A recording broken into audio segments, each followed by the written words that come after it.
Hello everybody, it's me, X X here, and this is it. Let's play number 10. I just need to beat this game before going off to college and I'll beat my goal. The reason why I want to do this is because I want to go on a little bit of a break so up until I'm well settled into college. But anyways, I'm using the Super Mario Bros. Bundled with Duck Hunt, but of course we're going to Super Mario Brothers because I don't even have a way to play Duck Hunt. Of course, by hitting select, you can select one player or two player. I can't use two players because I don't have a second player along with me. So we're just gonna start off the game at World 1-1. Now, there's really not much I need to say because this is a game that has been played by so many people, have been speedrun like a million times, but I think it's appropriate to have this as my 10th Let's Play anyways. Now, you can go down this pipe to grab a bunch of coins, but I prefer positioning myself between the hill and the bush in order to get a secret 1-up. Right here you can grab the fire flowers. Of course you can just spam B to shoot projectiles. It's really nothing else you can say. Everybody knows that you can hit that Koopa and end up using his shell to knock down those other Goombas, but it's kind of useless since I have the Starman here. And the point of the game is, of course, get to the end of the level, grab the flagpole, and there you go. I have no idea why Mario goes into a little fortress there. I don't know, maybe he's like taking a dump or something. World 1-2. Go ahead and take out those Goombas. From here on out, the flowers are just gonna give you 1,000 points. Now, there's a few ways to get 1-ups. There's the method of grabbing 100 coins, or you can find the hidden blocks that do contain 1-ups. Now, I can go up here and actually skip out a huge portion of the level by just going through the ceiling. But I'm not gonna do that because you'll end up missing out on a 1-up if you do that. Fortunately, I hit a Goomba, so I won't be able to hit the bricks. And I believe that the 1-up would have been right there, but I can't get it now. So that sucks. Yeah, I won't be able to get that 1-up. But yeah, in this game, you just don't go back to your previous power-up if you get hit. You actually end up losing all your power-ups if you get hit. Luckily, there's a mushroom right here and then I can grab. Unfortunately, it cancels your jump if you grab a power-up. Now, you can ride the elevators up there to get to the first warp room of the game, which will bring you to worlds 2, 3, or 4. It's most commonly used to get to World 4 because there's another warp zone in World 4 that people use for speed runs. And I tell you, people actually managed to beat this game in like less of the time that I took to beat World 1 and 2. Now, I'm not a huge fan of World 3 because it's a treetops level, and it's very easy to fall down into the bottomless pit below. Just watch out for these two Goombas right here. So there's really not much to talk about. Here's a platform right there that's gonna go up and down. There should be a power-up block right here, so grab that and carefully grab the flower. Awesome. Hopefully I managed to keep this flower up until the castle level. And I almost missed out on that by nearly falling off. Koopa's gonna change direction because it's red. Yes, Koopas that are red will change direction. As for the green ones, they're like lemmings, they'll fall off ledge. Which actually isn't scientifically true. Lemons don't actually do that. Awesome, I just hope that I can keep my fire flower throughout the entire castle level. I actually do like the castle music here. Okay, there's a fire stick, so let's avoid it. There is a power-up right there, but I'm not gonna grab it. Because I'll end up losing it by falling back down onto that fire stick.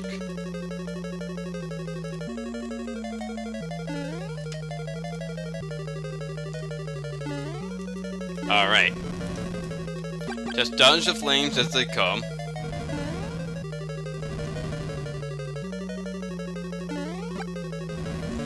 And why I kept my fire flower is because 2 reasons. There's 2 ways to beat Bowser. You can like jump above or crawl underneath him in order to kill him. But what I like to do is use 5 fire flowers in order to take him out that way.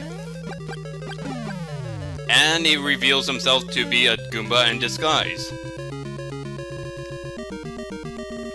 And there's the Toad that is annoying. Because he keeps on saying that our princess is in another castle. He's so unappreciative. I'm just gonna pause my game and end the video. Alright, I think I 2 worlds per video like Slim Kirby did in his playthrough. His All-Stars playthrough is pretty good. There's a power-up right here if you need it, but thankfully I don't need it. Let's go over those Koopas. Did I just fletch onto the wall there?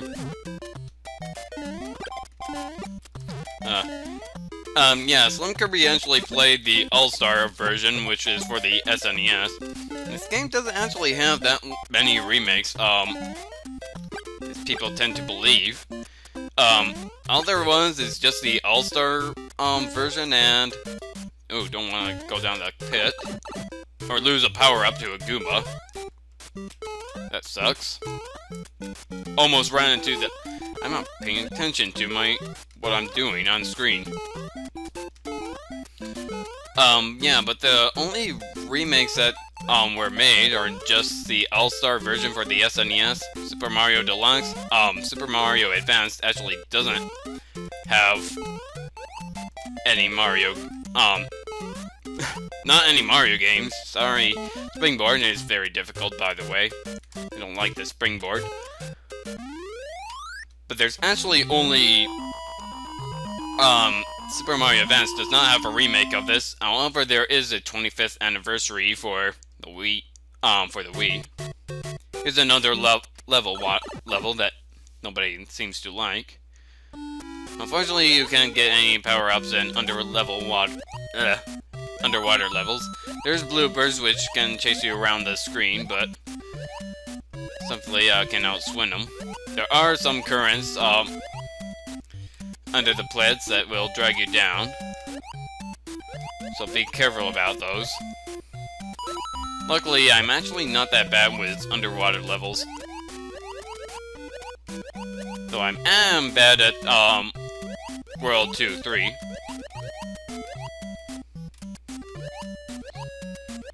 There's some coins if you want to go for the coin method of leveling up.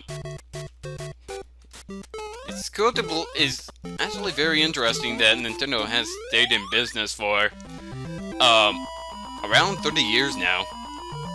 Well, technically it has been in existence since the 1800s, but all they ever done was make Hanafuda cards. It's kind of disappointing that Nintendo makes good games, but business-wise it's not doing so well this day. Because the Wii U sales are doing crap. And I kind of understand why, because Nintendo did rely quite a bit on third-party developers, and they're completely ignoring them now. Well, not ignoring them, it's just so difficult. It's just that the Wii U has hardware that is so difficult to make third-party games on, as opposed to the Xbox One and the PS3. They're so similar in hardware that I keep dying. Apparently this game doesn't like my backlash on what Nintendo has been doing recently. But the hardware is so complex that, well, no wonder many third-party developers are having a challenge getting games on the Wii U. I'm just gonna walk here. Whoa. There we go. Too bad I'm not gonna have power-ups for the fourth world, but at least I can actually gain a mushroom. Won't be able to defeat Bowser with the flame method. But yeah, the Wii U hardware is just so complex, especially that there's potaboos. Yes, they're so complex that there's potaboos. That's actually, I guess that could work as a metaphor. Let's wait for it to come down. I like to take the lower path because that's the easiest way to avoid the flames. But the hardware, like I said, the hardware for the Wii U is so complex that it's no wonder that many third-party developers are having trouble making games on there, and Nintendo actually relied heavily on third-party games. If you don't know what I'm talking about, just look at Banjo-Kazooie and see how successful that game has been. Okay, I think I'll just run over Bowser and actually grab an axe. Okay, I didn't have to sacrifice it. I mean, the controller, the Wii U controller looks bad, but you have to remember that there's also the Pro controller. I'll just pause my game right here because I'm gonna end this video, but not before ending my thought. I mean, the Wii U Pro controller looks just like an Xbox controller, so I know that it won't be difficult to program the controls, so long as a third-party companies such as Ubisoft just use the Wii U controller or bundle or package a Wii U controller with their games. But the problem is, I'm sure that there's much more to it. It's too bad that Ubisoft is now pulling out of the Nintendo market because many people aren't, well, buying games for the Wii U, and that's probably more because the Wii U itself never done very good. It's starting to pick up again with the exclusives, and I do say that the exclusives such as Mario, Zelda, and Metroid all the way up to Other M are great games, but exclusives alone isn't going to pull a company up. So I'm just gonna end my thought with this, saying that for the Gen 9 console, that is Nintendo's next console, Nintendo seems to send out their systems on the market before their competitors. So I say that so long as you make something that would appeal to third-party people, you're gonna end up pulling yourself right back off the market. Probably beat even Sony because, well, Nintendo has been known for the longest time to have the better hardware, at least up until the Wii. It's just they made quite some stupid decisions that turned away third-party developers. I mean, for like the N64 had a cartridge and the GameCube had just a tiny disc, making many game developers quite some difficulty fitting their entire game in. You want a perfect example, take a look at Mother 3. That had to be moved to a handheld and remodeled completely because there isn't enough space on the consoles themselves. Especially since the disk drive for the N64 was cancelled, but yeah, my point is, my advice for Nintendo, and Nintendo is probably not going to listen to me, but if they're going to pull themselves back out of the, into the trouble they have, they gotta start appealing to the third party. I don't care about third party. I'm happy enough with the exclusives, but if Nintendo goes out of business, you're not even gonna get exclusives like Mario and Zelda.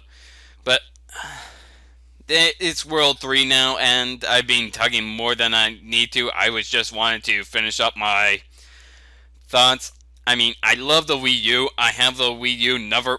I never strayed away from Nintendo because I'm happy with the exclusives and could really care less about third-party developers. Wow, that was harsh. I'm not saying that games like Call of Duty and Halo and some other Ubisoft games are bad. I mean, I tried them with on other people's systems, but never really gotten into it. But they are enjoyable. But anyways, that's what Nintendo needs to concentrate on. I think I'll end my thought here. See you guys next time when we tackle World 3. See you guys then.